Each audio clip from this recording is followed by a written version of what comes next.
Серафим Алексеевич Попов. У памятника женщины-матери. То не чайка белеет над Эжвой, это старая мать в белой шале.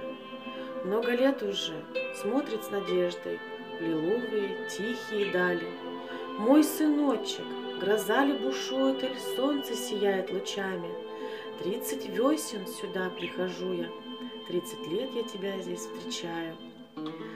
Теплоход постоял и отчалил, и опять не сошел ты на берег.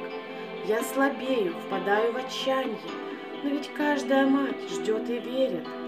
Был ты сын молодой и красивый, улыбался и мне, и невесте. Шли сюда мы втроем торопливо, с той поры ни письма, ни вести. Дням тоскливым давно уж нет счета. Где ж ты пропал? В Германии, в Польше? Сколько к морю воды утекло-то, но я слез пролила еще больше.